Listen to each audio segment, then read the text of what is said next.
Dalam lawatan kerja di Indonesia, Kementerian Pendidikan, Kebudayaan, dan Ilmu Pengetahuan Kerajaan Belanda melakukan matchmaking pada bidang vokasi dan pendidikan tinggi dengan Kemendikbudristek Republik Indonesia. Agenda ini didukung oleh sejumlah perguruan tinggi ternama dari Belanda dan Indonesia. Mereka menjalin kemitraan untuk mengembangkan pendidikan penelitian.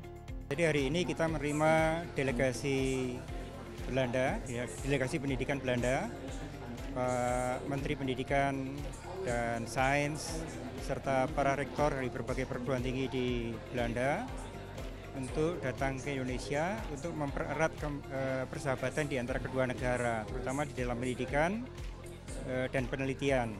Nah, hari ini kita jodohkan antara perguruan tinggi yang ada di Indonesia dengan beberapa perguruan tinggi yang hadir dalam delegasi ini untuk semakin mempererat apa yang sudah dilakukan selama ini, ketemu dengan mitra-mitra baru maupun mempererat mitra-mitra yang sudah berjalan selama ini. Pengembangan penelitian ini akan berfokus pada 5 topik utama, yakni ekonomi hijau pada pengembangan sustainable development, kedua tentang ekonomi biru, ketiga transformasi digital yang saat ini terjadi di seluruh dunia, keempat pada bidang kesehatan dan obat-obatan, dan kelima dalam pariwisata dan pemulihan ekonomi.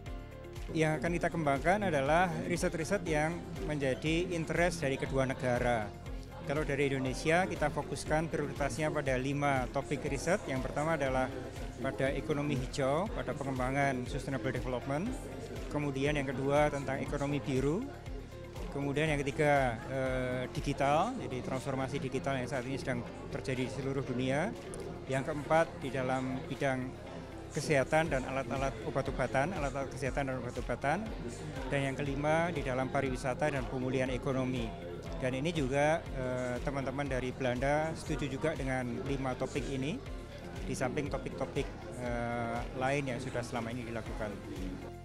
Pada kesempatan ini turut dilakukan penandatanganan nota kesepahaman antara Indonesia dan Belanda yang dilakukan oleh Ditjen Diktiristek dan Dewan Penelitian Kerajaan Belanda. Tampak Nadiem Makarim dan Robert Dijkgraaf menyaksikan penandatanganan nota kesepahaman di antara kedua negara.